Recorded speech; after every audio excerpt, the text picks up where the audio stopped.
Sentiments गड़बड़ाए हैं। In fact आज देखिए अडानी ग्रुप कंपनीज में भी जिस तरह बिकवाली का दबाव है, एक तो वैसे ही हम सुस्त हैं, गिरावट है या कह सकते हैं कि हालत खराब है, उसमें खबरें एक के बाद एक आ रही हैं जो कि और ज्यादा गिरावट हावी कर रही है। बिल्कुल मानसी, आग में घी या फिर कह लीजिए कि एक तो करेला दूजा नीम चढ़ा, यही दो कहावतें हैं। और देखिए बाजार के जो मजबूत दो स्तंभ हैं, अडानी ग्रुप स्टॉक्स और अंबानी ग्रुप स्टॉक्स। आज अंबानी और अडानी दोनों ग्रुप के शेयरों में कमजोरी है। रिलायंस के शेयर में भी आज हम 1.5% के आसपास से गिरावट देख रहे हैं। अडानी ग्रुप के शेयरों में तो खैर कोहराम मचा हुआ है। हालांकि सफाई आई है कि जो भी आरोप लगाए गए हैं अमेरिका में कोर्ट में, वो सारे के सारे बेसलेस हैं, आधारहीन हैं। लेकिन मैं चेक कर रहा था ना निफ्टी के गिरावट वाले कॉन्ट्रीब्यूटर्स को। रिलायंस, अडानी एंटरप्राइजेज, अडानी पोर्ट और एसबीआई मिलाकर इन 4 शेयरों से 100 अंकों की गिरावट है। योगदान इनका 100 अंकों का है।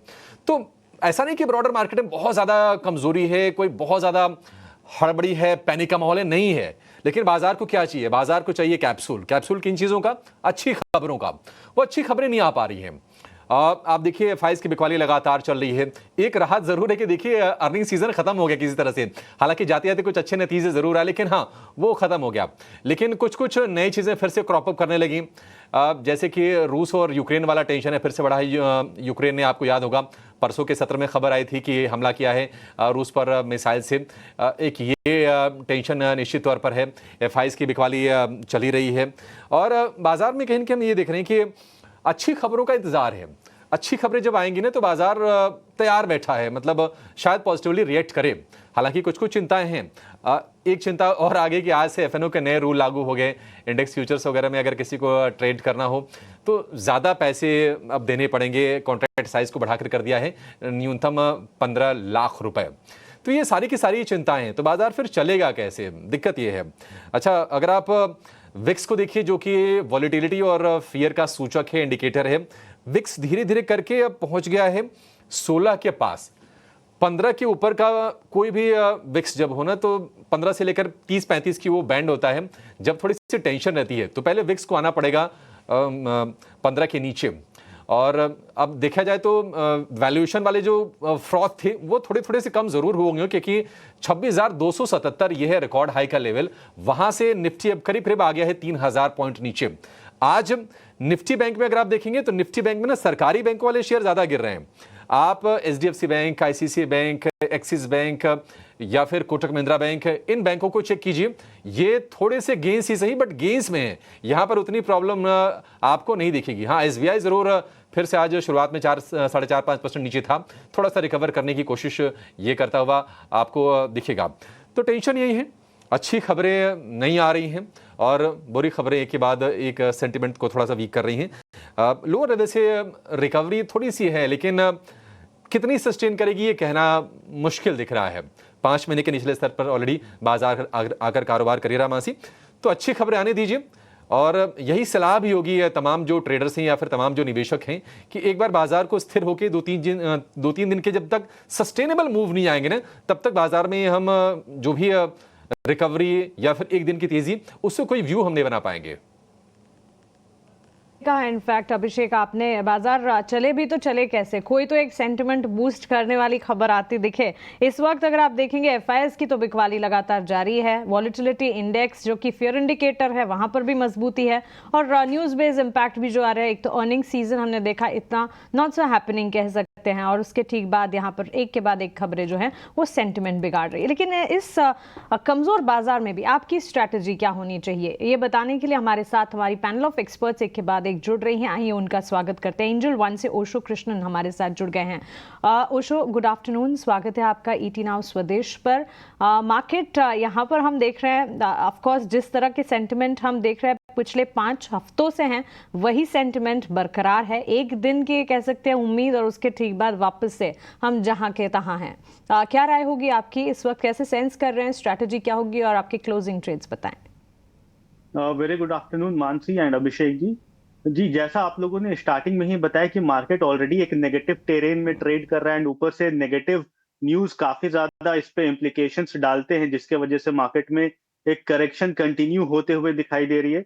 अभी भी निफ्टी में देखें तो कल जो इनिशियल मतलब परसों जो इनिशियल मूवमेंट आया था, पॉजिटिव मूवमेंट आया था, वो वापस से लास्ट 30 मिनट्स में फेड अवे हो गया। आज वापस से एक नेगेटिव न्यूज की वजह से ज्यादा टैम्पन होते हुए सेंटिमेंट्स दिखाई दिए हैं।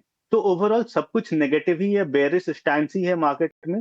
बट अगर हम देखें डेली डेवलपमेंट्स में तो डेरिवेटिव डेटा सजेस्ट कर रहे हैं करेंटली कि 23,300 के आसपास एक सपोर्ट है निफ्टी के लिए, एंड हायर लेवल्स पे 23,500 का रेजिस्टेंस है। तो जब तक इस जोन में है उसी के अकॉर्डिंगली हमें सेटअप रखना चाहिए। ऑल्दो अगर थोड़ा पुल बैक भी होता है, बाउंस भी आता है, तो उसमें कैरिड अवे नहीं हो जाना चाहिए। जैसा अभिषेक जी ने बताया था कि इनिशियली मार्केट को सस्टेन होने देना चाहिए हायर लेवल्स पे। तो मेरा मानना है कि अभी मार्केट काफी नेगेटिव जोन पे है, हमें थोड़ा सा साइडवेज ही रहना चाहिए। हर एक ट्रेड पे, हर एक फॉल पे अपॉर्चुनिटी नहीं ढूंढनी चाहिए। एंड बेटर है कि मार्केट जब थोड़ा सस्टेन हो जाए, कंसोलिडेट कर ले, तब हमें वापस से अपॉर्चुनिटीज इस मार्केट में ढूंढनी चाहिए। करेंटली 23,300 का सपोर्ट, उसके नीचे अगर फॉल होता है तो अनदर 200 पॉइंट का करेक्शन हमें निफ्टी में देखने को मिल सकता है। चलिए, बिल्कुल इंडेक्स पर तो ओशो आपने अपनी राय दे दी, लेकिन साथ ही क्लोजिंग ट्रेड्स भी ऑफ कोर्स मार्केट जो है इस वक्त वेट एंड वॉच की ही सलाह लगातार हमारे एक्सपर्ट्स भी बता रहे हैं। हमारी भी एडवाइस यही है हमारे व्यूअर्स के लिए कि बहुत ही कॉशन एहतियात बरत कर जो भी कर रहे हैं करें। लेकिन कहाँ नजर है आपकी ओशो, क्या क्लोजिंग ट्रेड्स देंगे आप? सी क्लोजिंग ट्रेड में 2 बाय का ही रिकमेंडेशन है, बिकॉज इतने गिरे हुए मार्केट में सेल का सेटअप निकालना इज डिफिकल्ट। तो बाय का ही सेटअप है मेरे पास 2। पहला जो है बाय का रिकमेंडेशन आरके फोर्ज में बाय का रिकमेंडेशन है। इस काउंटर में अगर हम देखें तो पिछले कुछ दिनों से काफी अच्छा पॉजिटिव ट्रैक्शन आया है, अपने 200 डे ईएमए से काफी स्ट्रॉन्ग टर्न अराउंड हुआ है काउंटर, एंड अभी भी हायर लेवल्स पे सस्टेन कर रहा है। सो आरके फोर्ज में बाय का रिकमेंडेशन है, करंट लेवल्स पे बाय करके चला जा सकता है। 1020 तक के टारगेट्स हमें एक्सपेक्टेड हैं कि आने वाले 1 से 2 दिनों में 1020 तक के टारगेट्स देखने को मिल सकते हैं। वहीं स्ट्रिक्ट स्टॉप लॉस हमें रखना है 938 का। सेकेंड काउंटर जिसमें एक अच्छा मूवमेंट देखने को मिल रहा है, जिसमें टेक्निकल इंडिकेटर्स एक पॉजिटिव डाइवर्जेंस दिखा रहे हैं, वो है ट्रेंड। ट्रेंड में अगर हम देखें पिछले कई दिनों से, पिछले 6 दिनों से कंसोलिडेशन जोन पे है।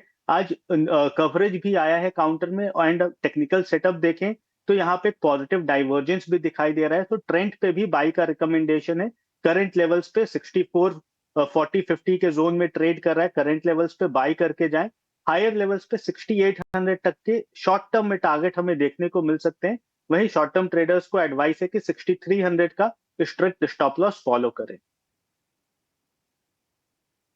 ठीक है, ट्रेंड में खरीदारी करने की सलाह है। 6800 तक के टारगेट आपको इसमें मिल जाएंगे, अचीव हो जाने चाहिए, और 6300 के स्टॉप लॉस के साथ आपको खरीदारी करनी है। और दूसरा जो शेयर है वो है आरके फोर्जिंग का। इसके लिए टारगेट होगा 1020 रुपये का, और स्टॉप लॉस आपको लगा के चलना है 929 रुपये का।